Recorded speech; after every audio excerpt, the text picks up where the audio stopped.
18 mois qu'on n'avait pas eu de dose de MCU, bordel, qu'est-ce que ça fait du bien de revoir ce petit logo MCU, Marvel Studios, tout ça. J'ai crié devant mon écran, je vous le dis. Bonjour à tous et tous et bienvenue dans cette toute nouvelle critique. Vous l'aurez compris, nous allons parler des deux premiers épisodes de WandaVision qui ont donc été diffusés ce vendredi sur Disney+, 100% spoiler cette vidéo. Et effectivement, c'est vrai que c'est un énorme coup de frais, ça fait extrêmement plaisir. Il n'y a pas grand chose à spoiler, mine de rien, parce qu'il n'y a pas grand chose qui se passe vraiment de très marquant. On nous dévoile pas grand chose, on est vraiment encore dans le doute en tant que téléspectateur et ça on va y venir justement, mais effectivement on va en parler chaque semaine. Bref, dans tous les cas je vous invite à me dire ce que vous avez pensé un petit peu de ces deux premiers épisodes en commentaire. Est-ce que pour vous d'ailleurs le noir et blanc c'est quelque chose qui vous a gêné? Est-ce que le format de l'image c'est quelque chose qui vous a gêné? Et moi je vous parle de WandaVision, des deux premiers épisodes, c'est parti.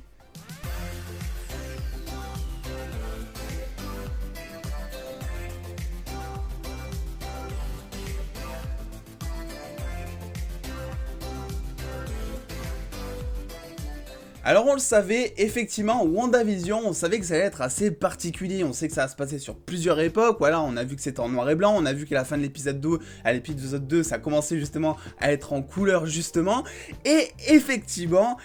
on savait aussi que ça allait être un énorme changement, beaucoup parlé notamment dans les premières critiques américaines d'une énorme prise de risque de la part donc de Marvel Studios, parce que c'est vrai qu'ils sont en train de s'axer avec cette série complètement à l'opposé même de ce qu'ils faisaient avant, on est beaucoup moins sur du truc mainstream, noir et blanc, format 4/3, quelque chose qui au premier abord ne va pas intéresser le grand public, les fans, et pourtant mais j'avais envie de rester toute la matinée devant ma télé. J'avais peur d'un truc avec ces épisodes parce qu'on savait que ça allait être axé sitcom, surtout ces deux premiers épisodes. J'avais peur que on tombe un peu dans la blague vaseuse, dans la blague pas drôle, c'est vraiment le risque quand on veut faire de l'humour généralement. En plus on sait que Marvel, il y a des choses qui fonctionnent niveau humour, mais c'est pas vraiment de l'humour sitcom. Là on se demandait où est-ce qu'ils vont aller, est-ce que ça va réussir? Et franchement, la plupart du temps en tout cas, les vannes fonctionnent super bien, j'ai rigolé à bouche ouverte devant mon écran pour vous dire, donc vraiment oui, j'avais envie de rester durant toute la matinée devant ma télé, peut-être toute la journée aussi.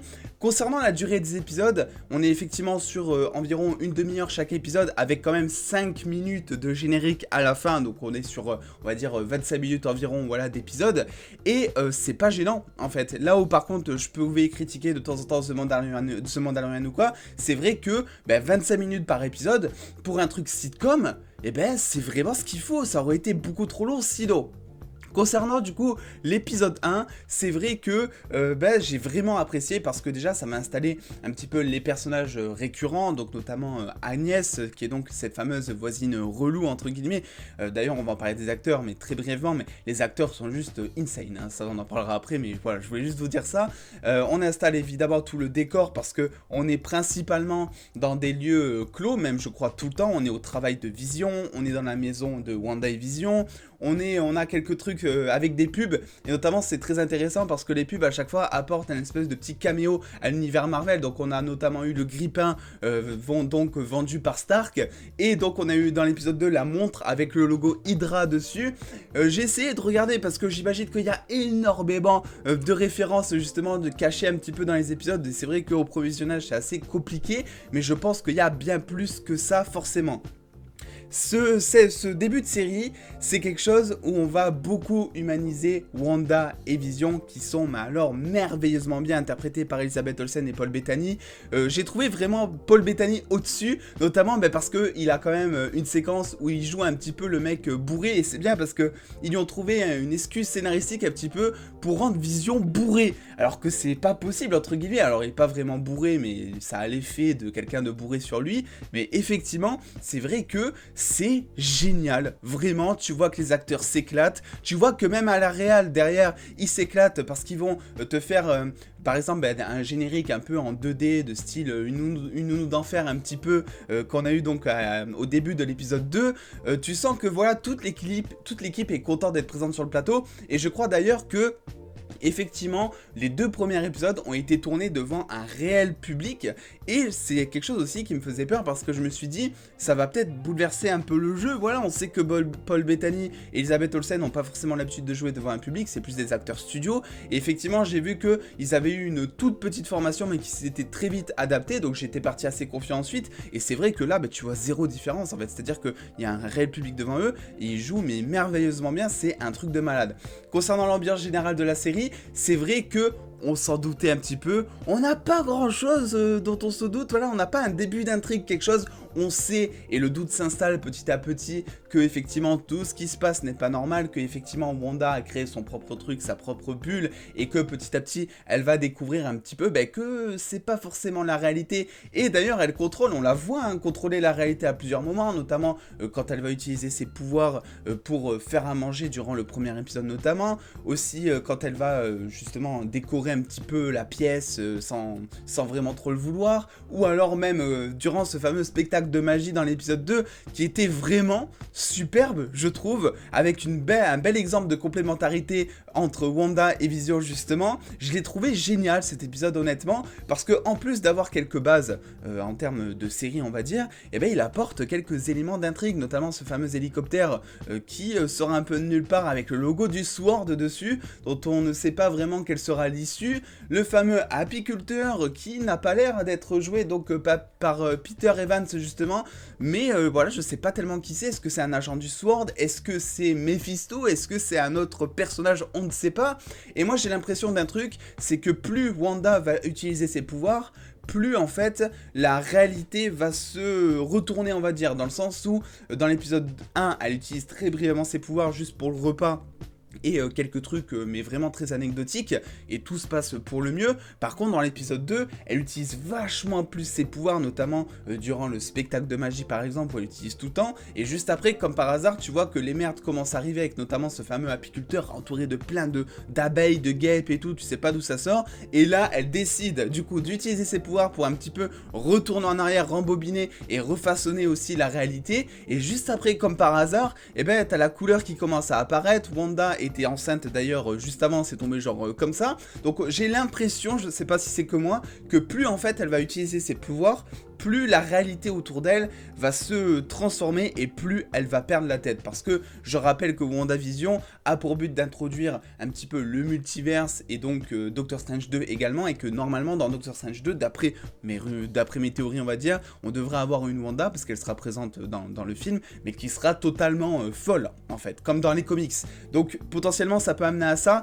et d'ailleurs ils font très bien, je pense qu'on va avoir un début de saison, comme ici, on va avoir un Vision et une Wanda qui vont être vachement humanisés, de par leur couple, de par leurs relations, de par leurs petites habitudes que tout le monde mène un petit peu, les invitations repas, le boulot. D'ailleurs, c'était très intéressant de voir, je trouve, Vision de Paul Bettany être au boulot, avoir des responsabilités, des choses comme ça. J'ai trouvé ça vraiment super. Il est très drôle, le Paul Bettany, je le trouve très drôle, il joue merveilleusement bien.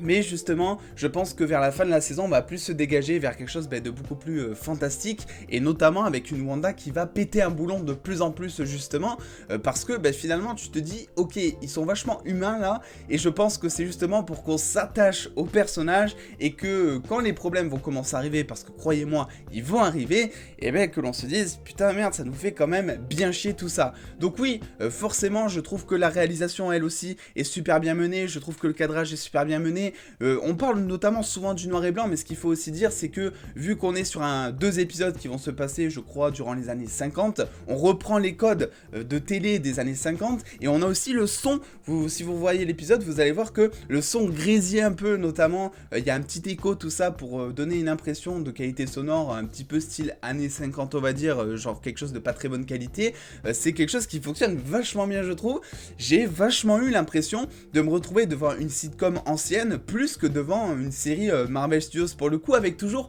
cet aspect très bizarre, hein. D'ailleurs, on est clairement à la place des personnages durant ces 2 épisodes, et surtout le premier, je trouve, parce que effectivement, il y a cette fameuse scène durant l'épisode 1 où ils sont tous à table, où le mari donc va s'étouffer, et il y a des choses très bizarres qui se passent. Déjà, tu vois la femme donc du patron qui, pendant qu'il est en train de s'étouffer, n'arrête pas de répéter durant 20-25 fois, je sais pas, stop it, arrête ça, je crois en français, pour justement montrer. Alors au début, ok, tu te dis ok, elle pense qu'il rigole, tout ça, mais en fait, pas du tout, le mec est vraiment en train de s'étouffer, et elle, tu la vois qui capte pas en fait, qui dit ça 20-25 fois tout ça, et tu te dis ok, là, il y a un truc bizarre, on dirait un robot, déjà, premièrement, là c'est le premier truc bizarre pour moi qui se passe. On a ensuite donc évidemment la radio durant l'épisode 2 qui dit Wanda, qui est-ce qui vous fait ça, où clairement on a une intervention du monde réel sur l'espèce de bulle que se crée justement Wanda dans ces 2 premiers épisodes, avec notamment la voix de Jimmy Woo. On en avait notamment parlé déjà en vidéo, dans une vidéo théorie justement. Il y a plein de choses qui se passent de manière bizarre, l'apiculteur, les bruits. Voilà, on est vraiment à la place de Wanda à ce moment-là, parce que on ne comprend pas non plus en tant que téléspectateur ce qui se passe, et elle, même si on a l'air de comprendre que c'est indirectement elle qui contrôle plus ou moins tout ce qui se passe, et ben elle a pas l'air de comprendre ce qui se passe non plus. Donc on est vachement à sa place, on arrive vachement à humaniser Wanda, et Vision également, qui est juste sublime, hein, je le répète, mais les acteurs sont insane, et je trouve que c'est vraiment pour le mieux de la série. Les musiques, n'en parlons pas. Alors j'ai pas parlé du petit Alléluia dans l'épisode 1 qui était fabuleux, je trouve. Et la musique, c'est pareil, vraiment de type années 50, ça marche super bien, on est vraiment dans l'ambiance. Bref, je peux pas vous dire grand chose finalement de plus, parce que, mis à part les petites références au MCU qu'il y a, mis à part quelques clins d'œil à la prochaine intrigue qui arrivera dans les prochains épisodes, et ben finalement c'est vrai qu'on peut pas en savoir grand chose de ce qui va se passer. On est encore assez troublé, hein. Ça fait des mois qu'on parle de WandaVision en sachant qu'on sait vraiment pas ce qui va se passer, et là après les 2 premiers épisodes, on sait toujours pas vraiment ce qui va se passer. En tout cas, ils ont été intelligents, parce que justement la bande-annonce était concentrée, j'ai l'impression en tout cas, uniquement sur ces 2 premiers épisodes, et sûrement aussi le 3e, parce que on a vu qu'il y avait un changement de couleur, on a vu que Wanda commence à être enceinte, on va sûrement voir du coup la naissance de Wiccan et Speed, qui sont donc les 2 enfants de WandaVision, dans l'épisode 3 je pense. Donc voilà, je pense qu'ils ont gardé un petit peu le secret, et ils ont bien fait, parce que cette série, mais bordel, mais qu'est-ce qu'elle m'intrigue vraiment. J'ai vraiment hâte d'être à la fin. Oui, j'ai vraiment hâte d'être à l'épisode 9 déjà. Bref, dans tous les cas, n'hésitez pas vous à me dire ce que vous avez pensé de ces 2 premiers épisodes en commentaire. Est-ce que le noir et blanc c'est quelque chose qui vous a gêné? Je sais que ça peut en repousser certains. Est-ce que vous avez accroché au semblant d'intrigue, on va dire, qui est présenté? Moi je trouve que les personnages sont très attachants et ça fonctionne beaucoup. On se retrouve très vite dans tous les cas sur les réseaux sociaux pour beaucoup plus de news en exclusivité et en avance comme d'habitude. N'hésitez pas à lâcher le petit pouce bleu effectivement si cette vidéo vous a plu, ça fait toujours plaisir. Et en attendant les dos, prenez soin de vous, on se revoit très vite. Des bisous les dos.